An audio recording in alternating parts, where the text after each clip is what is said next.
What's up, guys? Welcome back to the Red Tripper. It's me again here, your boy Mario Singho. Peace, y'all. So we're back in the Champions League. The third game in the Champions League for us against Istanbul. I'm not even gonna try to pronounce the second name of the team, but against Istanbul, and obviously coming from a very very disappointing loss against Arsenal. Uh, Actually, my cousin Ethan said that, he's a United fan as well, and he said that Man United might win the Champions League this year and get relegated at the same time. That's hilarious. But with all jokes aside, our league form has been horrendous, and the last game, I spoke about it in the last video that Ollie has to be blamed for the last game because of his tactical, uh, his tactics, and also team selection. So, but the past is the past. We must always look forward. Yes, we take the points from the last. We take all the faults that we had in the last game and try to improve for the next. And against Istanbul, our main aim. Fergie used to always talk about that 10 points, 10 points. So to win today against Istanbul will already bring us to 9 points. We're already leading the group, which is supposedly a group of death. But 9 points, and then we got the games coming after that. All we need is 1 point. Normally 10 points is which you're already secure to be progressing to the next round. So we hope for the win today. It seems that there'll be some changes in the team selection once again, but this time, understandably, probably giving David De Gea a rest and Dean Henderson coming in. That's what I read last, and also a new position for Donny van der Beek, and we look forward to that as well, because a lot of people think that Donny van der Beek can only be a number 10, but I don't think that he's a number 10. I think you can play him with Bruno. I think you can play him with Bruno. Donny van der Beek is more of a number 8, I feel. And yeah. So I'm not sure if he's going to play Bruno or Donny today, but probably give Anthony Martial and Cavani a run as well. The team selection, the thing about Ollie is he needs to decide on what his main core team, the core of the team, even though it's not the full 11, it should be a core of the team that is always there in and out every week, and that core should be the foundation of the team that comes. So I believe the core usually at least more than 60% or 70% of the 11. You must have the core of players that is there in and out to get that consistency. Ollie is a bit of a tinker man. He gets these players in, that player trying out different positions. I don't know, because maybe he sat on the bench so long during his playing career that he now feels that he wants to incorporate everybody as a squad into a team. But it also could be because of this season. The season is very weird. The season is it's so different from other seasons. You got jam-packed with games, especially if you're in playing all competitions. You're jam-packed with games. So you have to manage a squad properly, because now it's just the early part of the season. Let me just remind you guys, it's just the early part of the season. And the players are going to play at least, 50 plus games, 60 games this whole season. So you have to manage the team, because he knows one injury to Bruno Fernandes or Rashford or somebody in the defense who is the core, we might be in trouble, especially Bruno Fernandes. If he gets a long-term injury, we are in trouble. So he has to manage the team. So probably he's mixing and matching to allow every player time, space, and also some to let every player gain on their fitness levels, to be up, so that they are ready to be there, ready for the call when they call upon. So I don't know what he's trying to do. It's a bit frustrating. Ollie is always like, you take one step in front and two steps back. And I still believe that he can improve the squad. The squad has improved. All right, guys, the squad has improved. Yes, not to the standards we want to, because you must see uh, we are comparing ourselves to City and Liverpool, but City and Liverpool, their managers are world class. They have world class managers. Uh,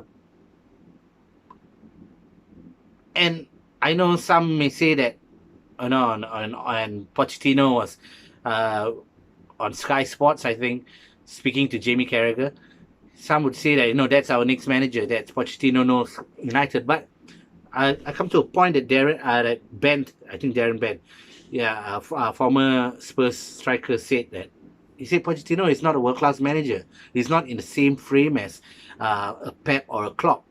So a lot of United fans feel that Pochettino is the man for United. But what has he proven actually? Yes, he brought a style of play to Spurs. He brought them to the Champions League finals. But you must understand that team had Harry Kane, Son, Dele Alli, Eriksen at the top of his game. And they had a proper squad of players, with warrior players, players men who can go out there and play. And that's where Pochettino brought them to. That's the furthest that he could bring them to. And he wanted more players. And Daniel Levy didn't give in to him, didn't get the players for him. And that's why he couldn't agree with Daniel Levy. So what makes you think that he comes to United and he's going to be given the resources from the Glazers? What if the Glazers do the same thing to him, what Daniel Levy did to him in United? So then he's stuck with some of these players. Do you think he can improve these players? Because as Roy Keane said, to go out there and fight, to go out there and play football, this motivation to go out there and win a game, that doesn't come from the manager, that comes from the player. Roy Keane said it comes from the player himself. He had that mentality. The winners have that mentality. They don't need a coach to tell them, oh, you have to be riled up, you have to, get into the mood of the game, have some semangat, no, that's not the job of the manager. Once you step on the field, you as a player, that's your job to have that mentality. That's what Roy Keane mentioned. There's too many bluffers in the team, he said. And so that's the reason why he feels there's no leaders in the team. Nobody that he said that you want to go to war with. So there's so much all he can do. But he has improved. Look at Fred, look at Greenwood, look at Martial, look at Rashford. Look at their numbers. Look at the young kids that he brought in, like Brendan Williams. Don't tell me there's not progress. Don't tell me that there is no progression. There is progression. But the thing is, in this time and age, there's no time. The fans do not give you time. And right now, with social media, the fans has a bigger voice. Whatever they say, the fans think that whatever they say should be taken into consideration by the club. You think whatever you said before, when Fergie's time was taken into consideration by Fergie? No, he did what he wanted to do. But right now, because of social media, the scrutiny on the manager has been zoomed in, and everybody has a voice, everybody has an opinion. And this whole thing about, kick the manager out. Where did this come from?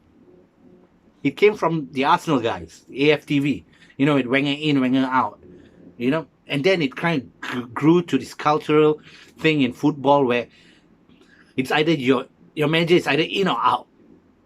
Where is that common ground? Where is that safe ground where you can lose games, you can win games, you can build a team, but that conversation of your manager going in or out is not there. Where is that place? What have we become as a fan base? So what if Pochettino comes in and still doesn't get the results that we want? Pochettino out? So we must look at ourselves a bit. If you say that Pochettino is a world-class manager, is he? What has he won? If we are talking about world-class managers, yes, Pep, Klopp, Mourinho, we had him. We kicked him out. Mourinho out. Who else? You want to get Allegri in? Defensive football in United? No. Conte? No. Simeone? No. Who else? Ancelotti is in Everton doing a great job, yes. LVG, we kicked him out. Who is that world-class manager?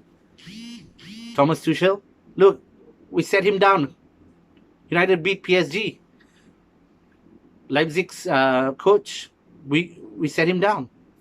So who is that world-class manager that can set the likes of superstars like Paul Pogba and all these big names on big paychecks can get to garner the respect? Because I tell you, it's a respecting in United right now with the players. A lot of players are so up there with their salary, with their fame and fortune, and all that. Their ego is overblown that the manager comes in right now. Only a manager, only a coach, a world-class name coach who has proven himself in the game would garner the respect from these players that we have right now. Would garner the enthusiasm, the fight from the players that we have right now. You know, for some of these players, they don't respect Oli. They don't respect the manager. It's simple as that. The reason why Pogba can play well in the Champions League, in PSG's game, he played well. Why? Because he was in PSG. It's in Paris. His place. He shows up. When he plays in France, with France, he plays well. Why? Didier Deschamps is there. The captain of France before. He grew up watching Deschamps, obviously, lifting the World Cup. The captain of France. There's some respect there. And then Zinedine Zidane. Obviously, I tell you, if Pogba goes to Real Madrid, he'll play fucking well. Because there's Zidane there. A French legend. There's that respect. But who is Oli to these players? This is the reason why Roy Keane said there's so many bluffers there. They don't respect the manager. They threw Mourinho under the bus. And they're going to do the same thing to Oli. Yes, Oli has his faults. Don't get me wrong. He has his faults. Tactics, team selection. Yes. It all comes down to that. But that doesn't determine the game. That didn't determine the game. That didn't determine how Roy Keane fought at the semi-finals against Juventus when he knew that he was not going to play the finals. He got a yellow card and he knew he was not going to play the finals. But he fought. That didn't come from the manager. That wasn't tactics. Roy Keane fucking fought and made the whole team fight together with him. We don't have that right now in the team. Right now, at this moment of time, United do not have that. And you can chop and change managers, coaches. But when do we realize that the fault is not with the manager alone? So I said, yeah, that was a good audition by Pochettino. Seems like a nice chap.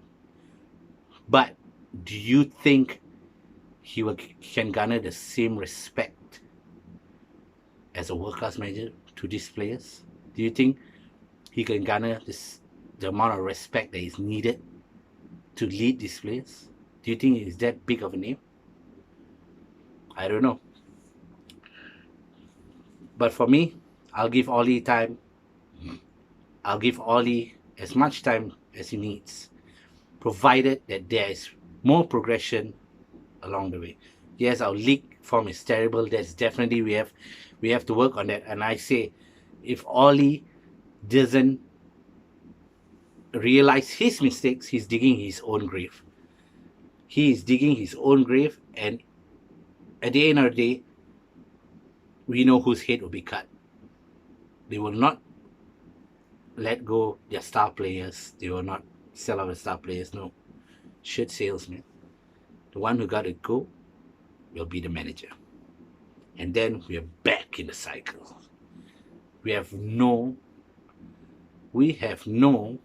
guarantee that whoever comes in can make this work. Comes in next if Oli leaves. Anyway, we got a game tonight against Istanbul Başakşehir. And I hope we win. We get the 9 points, and then we only need a couple more. Or we need one more point, and then we're through to the next round of the Champions League. So let's do it. I'm excited for this game. Bad games behind us. Hope we learn from it. But we seem to be going well in the Champions League, so I hope that we carry on this form in the Champions League.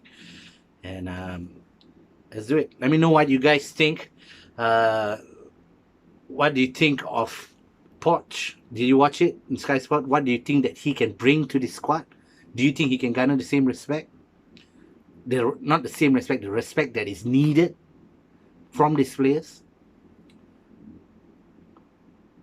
And will you give OLE more time? Let me know what you think. If you haven't subscribed, liked, or followed the Red Tripper on all our social media platforms, YouTube, YouTube and Facebook only for now. Please do follow. Thank you so much for sharing out the videos. Thank you so much for the support. And let's come together as fans, man. Glory, glory, Man United. Peace, y'all. Get in!